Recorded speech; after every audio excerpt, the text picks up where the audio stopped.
오늘 증인에서 증언자료의 삶이라고 하는 제목으로 말씀을 전하겠습니다. 오늘 본문은 신약 말씀입니다. 그렇지만 대부분의 말씀 인용은 구약에서 보도록 하겠습니다. 아주 오래전에 미국에서 미국 사람들이 어떤 말 듣기를 제일 싫어하는가 라고 하는 그 설문을 조사를 했다고 해요. 여러 가지 질문 중에 이제 가장 듣기 싫어하는 말 4가지를 뽑았습니다. 그래서 첫 번째, 두 번, 세 번, 네 번째, 첫 번째 뭐가 가장 듣기 싫은가 해서 네 번째까지 이제 뽑았는데 오늘 그 네 번째부터 거꾸로 좀 소개를 하면서 말씀을 드릴까 합니다. 첫 번째는 미국 사람들이 가장 듣기 싫은 얘기는 당신은 줏대가 없는 사람이야. 줏대가 없다. 영어로 You are the man of weak knee라고 그러죠. weak knee는 무릎에 힘이 없다는 거죠. 무릎에 힘이 없으면 온몸 전체가 흔들흔들합니다. 저는 상당히 건강한 사람이었는데 선교지에서 가서 사역하면서 이제 건물을 짓다가 한번 쿵 떨어졌어요. 그래서 오른쪽 무릎에 이상이 생겨서 결국에는 인공관절 수술을 작년에 받았어요. 근데 받았는데도 무릎이 그렇게 제 원래 무릎 같지 않아요. 그래서 힘이 좀 없죠. 흔들흔들해요. 그래서 저는 이 미국 사람들이 네 번째 줏대 없다라고 하는 말을 그 사건을 통해서 이해를 하게 됐습니다. 줏대가 없다는 것은 우유부단하다는 거죠. 결단력이 없다는 겁니다.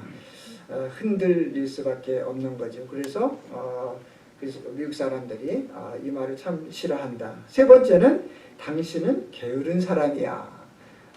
You are so lazy 하는 거를 이 사람들은 또 싫어해요. 게으르면요 아무 짝에도 쓸모가 없습니다. 어쩌다가 직장을 잡아도 게으른 사람은 얼마 못 가요. 잘리게 되어 있죠. 그 다음에 두 번째로 이들이 싫어하는 것은 당신은 사기꾼이야. You are cheater. 그러면은 아주 막 화를 내고 내가 언제 당신을 사기쳤냐 뭐 하면서 막 대든다 그래요. 사기꾼, 부정직한 성품을 이야기하는 거죠. 그리고 첫 번째 아마 감 잡은 분들이 계실 거예요. 제일 듣기 싫어하는 말에는 당신은 거짓말쟁이야. You are liar. 여기는 거짓말장이 없죠. 없기를 바랍니다. 오늘 미국 사람들이 왜 이 첫 번째로 당신은 거짓말장이야 라고 하는 걸 가장 듣기 싫어하냐면 신학자들에 의하면 오늘 본문 말씀과 연결이 되어 있다고 그럽니다. 오늘 본문 요한복음 8장 44절에 사탄을 거짓의 아비라고 기록을 하고 있습니다. 그러니까 거짓말 잘하는 사람은 이게 조금 해석이 그런데 잘못하면 사탄의 자식이 될 수 있는 거예요. 그래서 미국 사람들이 그렇게 그 말을 싫어한답니다. 우리도 한국 사람들이지만 그 말을 좀 싫어하는 그러한 삶을 살아야 되겠어요. 왜냐하면 거짓이 너무 난무한 세대에 우리가 살고 있기 때문에 그렇습니다. 미국 사람들에게는 기본적인 신앙이 있습니다. 청교도적 신앙이 있습니다. 청교도를 퓨리탄이라 그러잖아요. 엄격하다고 하는 뜻입니다. 어디에? 신앙이 있어서. 그래서 거짓은 정말 사탄에게서 왔다라고 하는 것을 그들이 기본적으로 알고 있기 때문에 거짓말장이다 하면 아주 싫어하죠. 미국 대통령 당선되고 나서 이제 선서를 합니다. 일을 하기 전에 그때 대개 3가지를 선서한다고 그래요. 요즘은 많이 그게 이제 티색이 변했습니다. 근데 처음에 어떻게 했냐면 하나님께 순종하는 지도자가 되겠습니다. 아주 중요하죠. 하나님께 순종하는 지도자. 왜? 이 나라를 나에게 맡겼으니까. 두 번째는 하나님의 정의대로 국정을 운영하는 지도자가 되겠습니다. 세 번째는 신실한 지도자가 되겠습니다. 근데 요즘 이런 그 지도자가 참 보기가 어려운 시대가 됐습니다. 여러분, 사람이 살면서 거짓말을 피할 수 있을까요? 고민스러워요. 저도 이 말씀을 준비하면서 제 자신을 많이 뒤돌아봤는데 어떻게 보면 거짓말을 너무 잘해요. 예, 그래도 우리가 하나님 말씀 나눌 건 나눠야 되잖아요. 어떤 거짓말을 박성규사가 잘하나 나중에 조금 알려드릴게요. 사람과 동물의 차이점이 많이 있는데 아주 중요한 차이점이 뭐냐면 언어의 차이점입니다.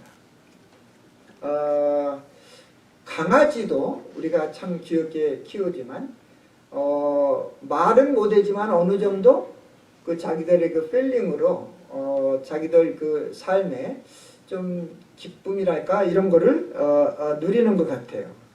말은 못하고 의사소통은 못해도 여러분 강아지 언어를 꼭 우리가 생각한다면 수컷 강아지가 개가 암컷을 좋아할 때 뭐라고 말할까요? 멍멍멍 이렇게 하겠죠. 그렇죠? 근데 사람은 나는 당신을 사랑해요. 그러잖아요. 이 언어를 충분히 표현할 수 있다고 하는 게 우리에게 큰 복입니다. 큰 복이에요.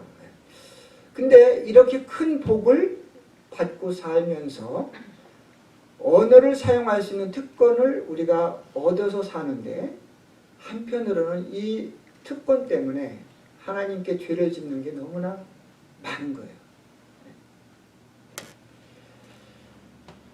언어는 하나님이 주신 특권 중에 특권입니다. 축복 중에 축복입니다. 우리가 어떻게 사용하느냐에 따라서 그 복을 가지고 하나님께 영광을 돌릴 수 있고 하나님의 영광을 떨어뜨릴 수 있는 그러한 위치에 저희들이 있는 겁니다. 그래서 10계명 중에 제 9계명에 뭐라고 말씀하셨습니까? 네 이웃에 대하여 거짓 증거하지 말라. 거짓 증거라고 하는 말은 법정 용어입니다. 재판을 받을 때 주로 많이 사용하죠. 재판 속에 들었으면 반드시 또 증인이 불려와서 서게 되어 있어요. 그 증인을 우리는 위트네스라고 합니다. 피고가 어떠한 잘못을 저질렀는가를 알고 있는 사람이죠. 그래서 재판을 받을 때 아는 대로 사실대로 그것을 말해줘야 됩니다. 이 사람이 바로 증언입니다. 옳고 그름을 결정할 때 알고 싶을 때 증인이 자기가 아는 것을 말을 하는 거죠. 그래서 이 증인이다 또 거짓 증거한다 라고 하는 말은 법정 용어에 해당이 되는 것입니다. 그런데 왜 법정에서 증인이 중요하냐면 그 증인이 올바로 자기가 알고 있는 것을 증언하지 않고 거짓말을 하게 되면 한 사람의 삶을 매장시키게 되어 있는 거예요. 행복을 뺏어가게 되는 거예요. 더 나아가서는 죽음까지 이르게 하는 큰 잘못을 범하는 겁니다. 성경에 보면 대표적으로 거짓 증언 때문에 죽임을 당한 사람이 있습니다. 우리가 잘 아는 나봇이라고 하는 사람이죠. 열왕기상 21장 3절에 보면 또 1절부터 쭉 읽어보면 우리가 그 내용을 알 수 있어요. 나봇은 참 하나님 앞에 신실한 사람이었어요. 그래서 그에게 주어진 일, 포도밭을 가꾸는 일을 아주 성실하게 해서 많은 소출을 얻은 그런 사람이에요. 근데 아하방이 살고 있는 왕궁과 가까운 곳에 나봇의 포도밭이 있는 거예요. 해마다 아하방이 보니까 이 사람 농사를 너무 잘 지고 소출도 좋거든요. 그러니까 그걸 뺏고 싶었어요. 그래서 하루는 나봇을 불러다가 그 당신이 나한테 주면 내가 더 큰 땅을 주마. 그때 나봇이 그러게 하겠습니다. 그러지 않았어요. 거절을 했습니다. 거절한 이유가 뭐냐면 하나님께서 대대로 물려주는 땅은 다른 사람에게 주지 말라고 하셨습니다. 하나님께서 명령했기 때문에 그 땅을 왕께 드릴 수 없다는 거예요. 만약에 하나님께서 명령하지 않았다면 했겠죠. 바꿨겠죠. 그렇지만 아무리 큰 거, 아무리 좋은 거, 아무리 기름진 곳이라 할지라도 하나님이 NO 하셨기 때문에 할 수 없습니다. 아합 왕은 유대인으로서 하나님의 법을 알고 있었어요. 아합 왕 부인은 유대인이 아니에요. 이사벨은. 그렇지만 아합 왕은 유대인이에요. 잘 알고 있었어요. 그래서 강제로 뺏지를 못하고 집에 들어가서 궁궐에 들어가서 쿵쿵 앓고 있었어요. 그 쿵쿵 앓고 있는 남편을 본 이사벨이 물어봤습니다. 아이 당신 왜 그래? 우리식으로 좀 해석을 해볼게요. 아이 당신 왜 그래? 그랬더니 그런데 말이야 나봇이라는 사람한테 내가 이렇게 했는데 그 사람이 안 된대. 하나님이 안 된다고 하셨대. 밥도 안 먹고 누워 있었겠죠. 일개 왕이 백성한테 강제로 뺏지 못하니 얼마나 속상하겠어요. 그때에 이사벨이 합니다. 여보 걱정하지 마. 내가 뺏어줄게. 이거 식사하세요. 그러면서 이사벨이 음모를 꾸미기 시작했습니다. 아주 나쁜 배드 플랜을 짠 거죠. 그것은 뭐냐면 사람들을 꼬드겨서 나봇이 하나님과 왕을 모독했다라고 하는 죄명을 뒤집어 씌우는 거예요. 그래서 두 사람, 아주 깡패 같은 두 사람을 고용을 해갖고 막 그것을 거짓으로 말하고 다니게 그렇게 했어요. 결국은 나봇은 죽게 됩니다. 나봇을 죽이기 위해서 거짓적인 두 명을 세운 거예요. 이 이사벨이 얼마나 간교한 사람이냐면요. 하나님의 말씀을 그래도 많이 알았던 사람이에요. 성경에 보면 증인을 세울 때, 특히 사형을 내리는 증인을 세울 때는 두 사람 이상 세워야 돼요. 왜냐하면 생명이 달려있는 거기 때문에 그랬어요. 그래서 불량배 두 사람을 세워가지고 한 거예요. 신명기 17장 6절에 보면 그러나 죽일 때는 적어도 두 사람 이상의 증인이 있어야 하며 한 사람의 증인으로만은 죽일 수 없다. 이것을 알고 있었던 거죠. 그래서 매수해서 불량배 두 명을 매수해서 결국은 나봇은 죽게 됩니다. 그러면 이런 거짓말들이 왜 지속적으로 되고 있는지 그 거짓의 기원을 오늘 본문에서 보여주고 있는 겁니다.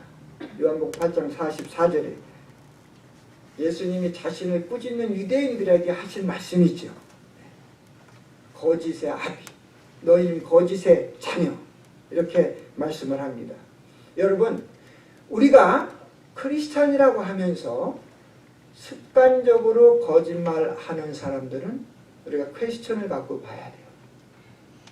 나 매일 예배드리고 헌금 드리고 찬양하고 많이 이웃을 도와요. 그런데 습관적으로 거짓말이 그 사람 입에서 나온다면 우리는 좀 퀘스천을 가지고 그를 위해서 기도해 줘야 될 것입니다.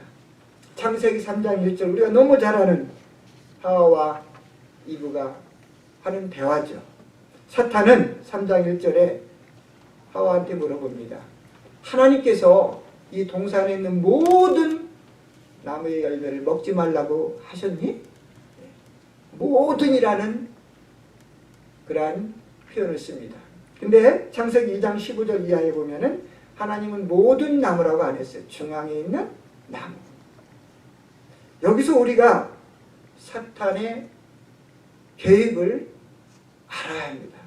그건 뭐냐면 뱀이 하와를 넘어뜨리기 위해서, 사탄이 하와를 넘어뜨리기 위해서 말을 할 때 과장법을 사용한, 과장법, 하이퍼볼이죠. 과장법을 사용을 한 거예요. 조금씩 붙인 겁니다. 사탄은 우리를 시험할 때 아주 거창한 말로 시험하지 않습니다.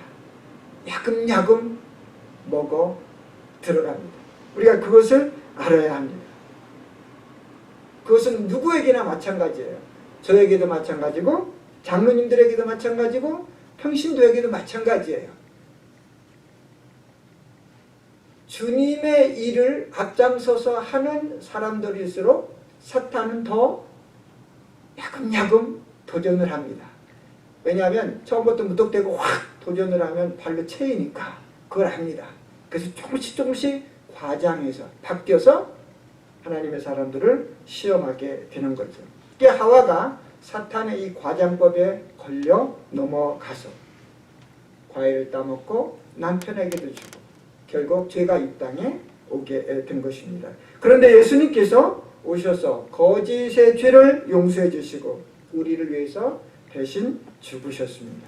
그러면서 하늘에 올라갔을 때 사도행전 1장 8절 본문 말씀 나와 있잖아요. 오직 성령이 너희에게 임하시면 너희가 권능을 받고 예루살렘과 온 유대와 사마리아와 땅끝까지 이르러 내 증인이 되리라. You will be my witness. 여기에 증인이라고 하는 말이 나와요. 사실 예수님의 증인이라고 하는 것은 너무 중요한 단어인데 우리가 쓰기를 주저해요. 왜냐하면 여호와의 증인 때문에 그래요. 우리가 손에 많이 보고 삽니다. 저와 여러분 예수님의 증인입니다. 근데 어디 가서 떳떳하게 얘기를 못해. 왜? 여호와의 증인이라고 또 오해받을까 봐. 우리는 이거 뛰어넘는 단어를 써야 돼요. 그것을 오늘 제가 좀 말씀드리고 싶은 것입니다. 증인이 해야 할 것은 자기가 알고 있는 것을 증언해야 합니다. 그 증언할 때 증언자가 되는 겁니다. 아멘? 여러분 믿죠? 예. 증인, witness. 어떤 사실을 알고 있는 자. 이 사람은 지금 기다리고 있는 거예요. 증언하기를. 증언자가 되기 위해서. 우리가 바로 그런 사람들이 되고 있는 거죠. 그 사도행전 28장으로 사도행전이 끝납니다. 근데 흔히 우리가 얘기하는 건 뭐예요? 저와 여러분이 사도행전 29장을 쓴다 그러잖아요. 새로 쓴다. 그건 뭐예요? 우리가 사도들처럼 정말 열심히 주의 복음 전파를 위해서 살아간다는 그런 의미잖아요. 말하자면 저와 여러분은 예수님의 증인이요. 이제 증인으로 끝나지 않고 증언하는 증언자의 삶으로 살아가야 합니다. 많은 크리스찬들이 증인으로 남고 싶어 해요. 그러나 예수님은 계속해서 우리가 증언자로 살아가기를 원하십니다. 그래서 성도는 예수 그리스도의 증언자가 되어야 합니다. 왜? 우리는 예수님의 구원 사역을 목격하고 그걸 믿음으로 이미 구원 얻은 사람들입니다. 그래서 우리가 입을 닫고 있으면 증인으로 남는 거예요. 그러나 입을 열고 우리의 삶을 통해서 보여지면 증언자가 되는 것입니다. 나의 삶 속에서 거짓된 삶은 없는지 관찰하고 점검하고 신실한 삶을 통해서 증언자로 살아가야 합니다. 그런데요, 아까 서두에 말씀드렸는데 참 고민스러운 거 있어요. 우리가 살면서 거짓말을 어떻게 안 해? 할 수 있잖아요. 예? 어디까지 하나님께서 용서해 주시고 어디까지 하나님께서 누우실까? 아마 그런 스스로 질문을 하시는 분들이 많이 있을 거예요. 제가 재미난 얘기 좀 나눌게요. 제가 오래전에 1978년, 79년, 80년 한국에서 신학교 다닐 때 우리 학교에 미국에서 오신 선교사님이 있었어요. 체이스 선교사님이라고 오레곤주에서 오신 분인데 이분이 기독교 윤리를 가르치셨어요. 근데 하루는 우리 학생들한테 묻더라고요. 모든 거짓말은 다 나쁜 것인가? 아니면 그렇지 않은가? 이걸 묻더라고요. 그래서 많은 학생들이 저를 비롯해서 고민을 했습니다. 근데 그 토론 시간에 어느 한 학생이 선교사님한테 물었습니다. 선교사님, 우리나라는 6.25를 겪은 나라입니다. 우리가 들을 때 6.25 때 공산군대가 그 인민군들이 우리나라 사람이 많이 죽었는데 그때 우리 대한민국 군인이 쫓길 때 어느 집에 숨어들어서 나를 숨겨달라고 했습니다. 그리고 얼마 안 있다가 인민군이 왔습니다. 그래가지고 여기에 한국군이 숨어있지? 물었을 때 어떻게 대답을 해야 됩니까? 거짓말을 하지 말라고 하면 여기 있습니다 해야 되겠고, 그러지 않으면은 그렇게 하면 죽잖아요. 그러지 않으면 거짓말이 되는 거잖아요. 그랬더니 이 선교사님이 알려줘야 합니다. 여기 숨었습니다. 그래서 우리하고 막 논쟁하던 그런 일이 있었어요. 여러분 상상에 맡기겠습니다. 저는 선교지에서 거짓말을 참 많이 했어요. 근데 나쁜 거짓말은 아니에요. 거기는 말라리아라든지 에이즈로 죽어가는 사람이 많아요. 또 삶이 힘들잖아요. 그 사람들을 방문해가지고 이렇게 보면 정말 며칠 못 살아요. 그런데 제가 아이고 내가 당신 보니까 며칠 못 살겠어. 사실이니까 그렇게 얘기를 해야 되겠어요? 아니면 걱정 마세요. 일어날 수 있어요. 이렇게 해야 되겠어요? 후자지요. 그쵸? 네. 이것도 여러분 상상에 맡기겠어요. 성경에 보면은 또 재미있는 사건들이 많이 있는데 그 중에 제가 한 2개만 뽑았어요. 모세를 구해낸 히브리 산파들, 미드와이프라 그러죠. 산파들. 이 사람들한테 애굽 왕이 그랬어요. 당신들은 지금부터 이스라엘 히브리 아이들이 남자아이가 나면 다 죽이라 명령을 했습니다. 그런데 히브리 산파들이 안 죽였잖아요. 네. 안 죽였어요. 그러니까 일반적으로 보면 그건 거짓말이에요. 그래서 왜 안 죽었냐 그랬더니 히브리 여인들은 덩치가 좋아서 애도 쑥쑥쑥쑥 잘 낳고요. 우리가 가기 전에 벌써 낳더라고요. 네. 거짓말을 했어요. 또 여호수아 2장 3절 이하에 보면은 라합이 나오죠. 기생 라합. 이스라엘 정탐꾼을 숨겨줬습니다. 쫓아왔어요. 에집트 사람들이 어디 숨었냐 그랬더니 나 모른다고. 그 사람들 온줄도 모른다고 거짓말을 했습니다. 자, 여러분 히브리 산파들 그 다음에 기생 라합이 한 말이 거짓말일까요? 만약에 거짓말이라면 성경이 뭔가 이상합니다. 우리가 히브리서를 보면은요, 히브리서 11장 쭉 읽어보면은 믿음으로 누구는 쭉 나오잖아요. 히브리 산파들이 한 거와 그 다음에 또 모세를 구해낸 그 히브리 산파들과 그 다음에 기생 라합에 대해서 믿음으로 했다 그랬습니다. 만약에 그것이 거짓말이었다면 히브리서에 기록이 되지 말았어야 합니다. 또 하나 이야기 하나 좀 해줄게요. 이게 좀 더 이해가 잘 되기 위해서. 왜냐하면 이게 되게 센시티브한 부분이거든요. 교리적으로도. 그래서 다른 그 예를 더 쉽게 하겠습니다. 오늘날 제가 길을 가는데 어떤 애기 엄마가 애기를 안고 너무 좋아하는 거예요. 뽀뽀도 하고 막 그냥 쓰다듬기도 하고. 그래서 이렇게 보니까 너무 못생겼어요. 제가 거짓말을 안 해야 되니까 뭐 잘생기지도 않았는데 그렇게 했다고 합시다. 그러면 그 엄마가 얼마나 실망하겠어요. 그렇게 하는 대신 와, 그 녀석 정말 잘생겼습니다. 나중에 장군감입니다. 아주 모든 사람들에게 큰 유익이 줄 수 있는 멋있는 사람이 될 것 같아요. 잘 키우세요. 그 엄마가 얼마나 기뻐하겠어요. 또 하나 예를 들어 볼게요. 다른 사람 예를 들으면 기분 나쁘니까 제 예를 들어볼게요. 제 친구 하나가 너무 아파요. 얘입니다. 예를 들은 거예요. 의사가 3일밖에 못 산다고 그래요. 그래서 제가 병문안을 갔어요. 가가지고 야, 의사 수집을 했는데도 3일밖에 못 산대. 그러면 그 사람이 얼마나 친구가 마음이 낙심이 되겠어요. 그렇게 말하는 대신 걱정하지 마. 일어설 거야. 바로 설 거야.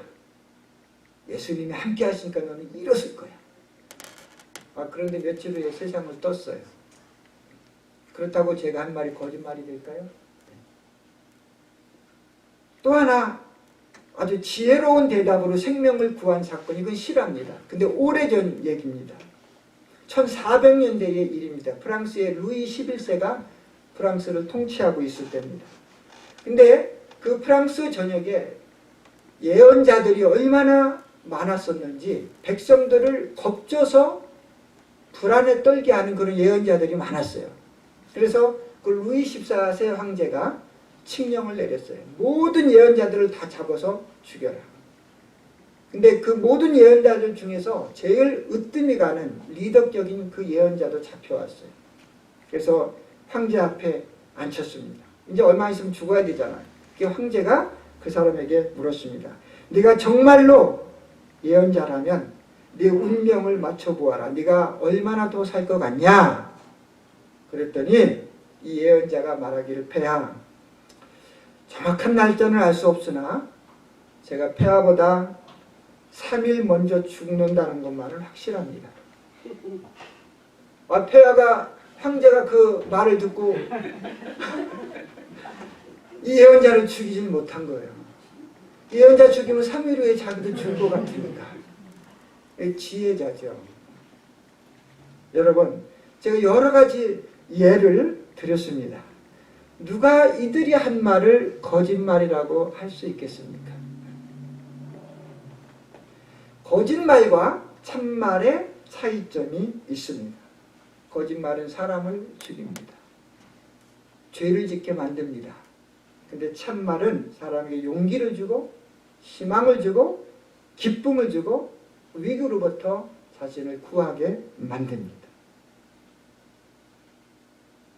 우리는 이 땅에서 살 때 우리가 행하는 말들 하나하나를 조심 있게 해야 됩니다. 때로는 우리가 인간이다 보니까 거짓말을 했어요. 그럼 우리가 분명히 하나님께 잘못을 회개해야 되겠죠. 그러나 진정한 크리스찬이라면 지혜 있는 말을 통해서 이웃에게 힘을 주고 용기를 주어야 하겠습니다. 근데 또 하나 무서운 거짓말이 있는데 그건 뭐냐면 침묵입니다. 침묵. silent. 말하지 않는 겁니다. 여러분 레위기 5장 1절에 이렇게 말씀하세요. 누구든지 증인이 되어 맹세시키는 소리를 듣고도 그 본 일이나 아는 일을 진술치 아니하면 죄가 있나니 그 허물이 그에게로 돌아갈 것이요. 조금 해석이 힘들죠? 그래서 제가 현대인의 성경을 어떻게 기록이 되어 있나 적어왔어요. 현대인의 성경은 똑같은 열인데 만일 어떤 사람이 법정에 소환되었으나 자기가 보거나 들은 것을 말하지 않으면 그는 그 결과에 대한 책임을 져야 한다. 무섭잖아요. 그러니까 우리가 알고 있는 거, 진실을 알고 있는 거 얘기 안 하면 나중에 책임을 묻겠다는 거예요. 우리가 예수님의 증인, 증언자로서 이 말씀을 받아야 합니다. 거짓에 대해 침묵하는 것. 특히 사탄의 거짓 증언으로 사람들이 죽어가고 하나님의 말씀이 왜곡되는 것을 보고 우리가 입을 닫고 있다면, 증인으로만 남는다면 오늘 하나님께서 우리에게 책임을 물으신다고 하는 말씀입니다. 우리 기독교가 좋은 일도 너무 많이 해요. 그런데 한 가지 잘못하는 것도 있어요. 그것은 사랑과 은혜라는 이름으로 침묵하는 거예요.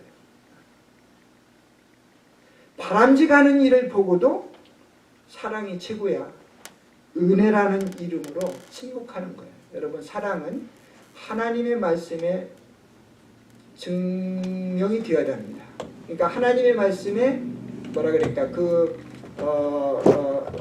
하나님의 말씀에 제가 하도 오래 한국말을 선교를 안 해가지고 저런데 하나님의 말씀에 의해서 이렇게 체크돼야 돼요. 점검돼야 돼요. 왜냐하면 이 땅의 사랑이 너무 난무하기 때문에 그렇습니다. 이게 거짓 사랑이 많잖아요. 그래서 이게 거짓 사랑인지 아닌가는 하나님의 말씀에 비춰. 하나님의 말씀은 진리입니다. 트루스입니다. 그래서 모든 것을 잣대로 댈 수 있는 것이 하나님의 말씀이에요. 그래서 침묵은 적극적인 거짓말입니다. 다른 것은 몰라도 구원의 길을 잘못 가르치는 이단에 대해서는 우리가 침묵하면 안 됩니다. 우리 격언에 침묵은 금이라는 말이 있잖아요. 근데 일본 격언에는 침묵은 똥이라는 말이 있어요. 그렇게 여러분 때로는 좋지만 진실을 숨기고 있을 때는 침묵은 아무것도 아닙니다. 이 세상은 거짓에 속아서 타락되었고 부패되었습니다. 그래서 길도 없고 소망도 잊어버리는데 예수님이 길이요 진리요 생명으로 이 땅에 오셔서 저와 여러분을 구원해 주셨습니다. 모두 죽어야 할 저희들인데 하나님께서 우리를 예수 그리스도를 통해서 구원해 주셨습니다. 뿐만 아니라 우리를 그의 증인으로 삼아주시고 뿐만 아니라 증언자가 되시기를 지금 기다리고 있는 것입니다. 우리는 예수 그리스도의 증인들입니다. 그래 그것으로 남아서는 하나님을 기쁘게 할 수가 없고 사도행전 29장을 계속 써갈 수가 없습니다. 우리는 증언자, 입을 여는 자들이 되어야 할 것입니다. 그래서 우리 모두가 꼭 마음에 새겨야 할 교훈이 바로 그 점입니다. 저와 여러분은 예수 그리스도의 증인을 넘어서 진실을 알고 있는 복음을 증거해야 되는 증언자의 삶으로 살아가야 하는 거예요. 많은 사람들이 선교가 중요하다, 전도가 중요하다 해서 프로그램을 많이 짜요. 그거 제가 싫어하는 건 아닙니다. 부인하는 거 아닙니다. 그렇지만 실질적으로 증언자가 되지 아니하면 그런 모든 플랜이 nothing, 아무것도 아니라고 하는 이야기죠. 자, 무엇을 위한 성도가 되어야 합니까? 진실된 복음을 전파하는 성도들이 되어야 합니다. 할렐루야. 자, 어떻게? 거짓의 삶을 버리고 선의의 삶을 통해서. 왜? 우리는 복음의 핵심을 아는 예수 그리스도의 증인들이기 때문에 그 핵심을 전파할 명령을 받은 증언자, 테스티파이어들이 되기 때문에 그렇습니다. 그레이스 바이블 처치 성도님들 만나서 참 반갑습니다. 오늘 말씀을 통해서 제가 간절히 여러분들에게 부탁드리고 또 제 마음의 소원을 갖는 것입니다. 그레이스 바이블 처치, 하나님의 말씀은 정말 은혜입니다. 근데 그 은혜를 우리가 증인으로서만 간직하고 있으면 하나님이 많이 슬퍼하실 거예요. 그래서 우리가 증언자로 살아갈 때 하나님께서 이 교회를 통해서, 여러분을 통해서, 여러분 가정을 통해서 큰 영광을 받으실 줄로 믿습니다. 기도하겠습니다. 하나님 감사합니다. 저희들이 무엇이간데 구원해 주시고 예수 그리스도의 복음을 아는 믿는 증인으로 삼아 주시고 그뿐만 아니라 이제 입을 열어, 우리의 행동의 입을 열어, 마음의 문을 열어, 영의 문을 열고 입을 열어 이웃에게 그리스도를 증거하는 증언자로 삼아 주셨는지 얼마나 감사한지 모릅니다. 아버지, 그럼에도 불구하고 때로 저희들은 앉아서 증인으로만 살기를 원할 때가 있고 하나님의 마음을 참 아프게 하는 그러한 크리스찬으로 살아갈 때도 많았음을 고백합니다. 오늘 말씀을 통해서 저희들에게 용기 주시고 우리가 어떻게 살아가야 되는지를 알려주셔서 감사합니다. 그레이스 바이블 처치 모든 성도님들이 증언자로 살아갈 수 있도록 하나님 이들을 지켜주시고 인도하여 주시옵소서. 예수님의 이름으로 기도했습니다. 아멘.